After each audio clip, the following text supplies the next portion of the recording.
Assalamualaikum, minta bantuan korang untuk subscribe, like dengan juga komen. Alright, so pertama sekali saya kenal diri saya dulu. Saya adalah Rafi, Sales Advisor Nissan Seremban. Jadi hari ini saya akan buat perbandingan kan antara 3 variant C28. Kalau korang nak tahu, untuk variant C28 kita ada 5: X, S Plus, Harvester, Premium dengan juga Shiro. Tetapi untuk video kali ini saya akan comparekan 3 variant sahaja, S Plus, Harvester dengan juga Premium. Jom kita tengok video ni. Alright, so ini adalah variant X Plus. Jadi kita tak ada variant X yang saya nak tunjukkan. Jadi saya akan cerita dekat sini lah apa perbezaannya X dengan juga S Plus. So perbezaan pertama dia adalah menggunakan fabric kalau yang X. Tapi kalau ini dia pakai leather red. Nombor 2 dia tak ada TV monitor. Dan nombor 3 dia tak ada exclusive package untuk yang variant X yang paling bawahnya sekali. Tetapi kalau nak beli kereta, at least ambil lah yang S Plus. Sebab dia dah include sekali dengan exclusive package. Exclusive package tu nanti saya akan komen dekat bawah. Korang tengok je apa barang yang dapat. Berbaloi sebab dia bernilai sehingga RM8,000. Alright, so saya akan tunjukkan korang pula untuk yang apa perbezaannya S Plus dengan juga Harvester. So perbezaan yang pertama, mari kita tengok dari segi dia punya hadapan dia. Dia punya front grille dia hanya separuh saja. Kalau tengok dengan mata kasar ataupun sekali pandang memang tak perasan. Tapi dia memang ada perbezaan. Kalau Harvester dia singgah ke bawah, kalau yang S Plus dia hanya separuh sahaja. Okey, itu perbezaan pertama. Perbezaan yang kedua,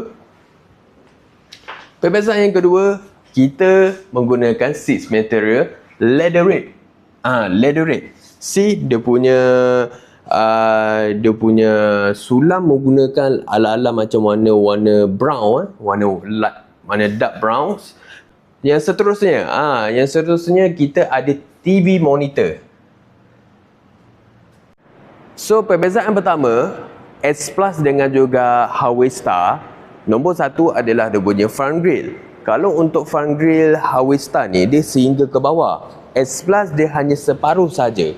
Okey, itu perbezaan pertama. Perbezaan kedua, dia punya windscreen shields dia ada includekan sekali untuk mengurangkan bunyi dari luar masuk ke dalam. Itu perbezaan kedua dia lah. Perbezaan nombor 3, dia punya pintu. Kalau S Plus punya, dia punya power door dia hanya belah kiri sahaja. Belah kanan tak ada, kena buka secara manual. Tapi untuk Harvester dia includekan sekali power door untuk kedua-dua belah. Okey. So, untuk dari segi dalam dia pula, dalam dia menggunakan seat fabric warna hitam. Lepas tu dia ada sekali dengan lansir. Boleh tengok kat sini lansir. Ini lansir. Lepas tu yang seterusnya kita ada trunk tray. Bukan trunk tray, untuk meja makan letak semua. So kedua-dua belah pun ada. And then dia ada USB port charging untuk setiap seat. Untuk setiap seat kita ada USB port charging sehinggalah dekat belakang. Okey. So yang ini dia dah includekan dengan sekali 360 darjah kamera. And then kita ada wireless charging. Tengok dia punya wireless charging ni dia letak dekat mana? Dia letak kat sini ya. Wireless charging. Alright. So lagi satu features, mari ikut saya. Ada lagi satu features yang ada dekat Harvester yang tak ada dekat S Plus. Dia ada Pro Pilot. Ini Pro Pilot ni dia akan aktifkan blind spot warning with intervention, lane departure warning with intervention dengan juga cruise control with intervention. So yang pelik punya, yang S Plus ni dia tak ada TV monitor. Dia kosong je dekat sini. Tapi kalau yang X Plus ni ada, Harvester ni tak ada. Jadi yang mana menjadi pilihan korang? Beli kereta mengikut korang punya kemampuan dengan juga apa yang penting untuk korang. Alright. Untuk ini adalah variant Premium Harvester. Dia datangi dengan 2 tone color. Ada yang color warna hitam, ada warna putih, ada warna dark metal grey dengan juga warna biru yang menjadi kegelilaan ramai yang sekarang. Okey, so perbezaan yang pertama kalau compare dengan Harvester dengan juga Premium.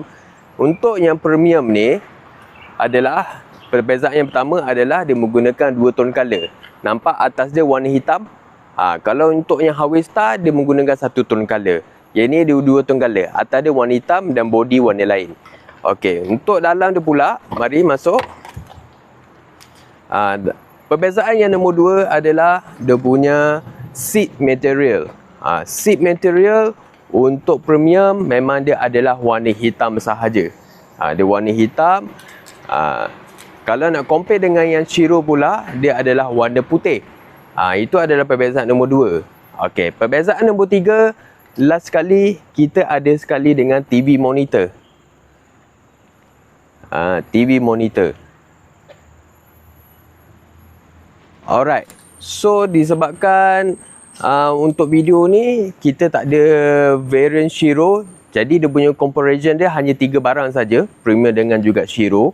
3 barang tu dia punya seat material dia warna putih dan leather napa, dengan juga dia ada sekali dengan power boot. Tapi kalau untuk yang Premium ni dia tak ada power boot. Let's say kalau korang nak ambil Premium, nak ada power boot, kau boleh add on, just tambah dalam 2000s, dan dia memang pasang di kilang kita. So kalau yang Premiumnya dia tak ada. Dia tak ada power boot. Nak add on boleh, dia optional. Alright. So perbezaan yang nombor 3. Perbezaan nombor 3, kalau yang Shiro compare dengan juga yang Premium, perbezaan dia ada LED kicking plates. Dia ada tulis dekat sini Serena. Tapi kalau untuk Premiumnya tak ada. Alright. Jelas? Jadi yang mana satu menjadi pilihan anda? Komen dekat bawah. Ya. So, kalau tengok sekeliling antara 5 variant ni dari segi luaran dia, tak nampak sangat perbezaan. Memang tak ada perbezaan pun. Sebab saiz tim sama, dia punya saiz dia sama, semua everything sama, lampu semua everything sama. Cuma dia punya fun grill saja yang lain. Jadi yang mana menjadi pilihan korang antara 5 variant ni? Korang komen dekat bawah. Kalau nak berusaha membeli kereta Nissan, boleh komen dekat bawah ataupun pergi dekat saya punya profile, tekan saja link WhatsApp. Okey, semoga dimudahkan segala urusan. InsyaAllah kita akan berjumpa lagi. Boleh komen dekat bawah mana yang saya boleh membaiki saya punya video untuk menambahkan baik lagi. Bagi korang punya pendapat. Jangan lupa subscribe, like dengan juga komen. Alright, bye-bye.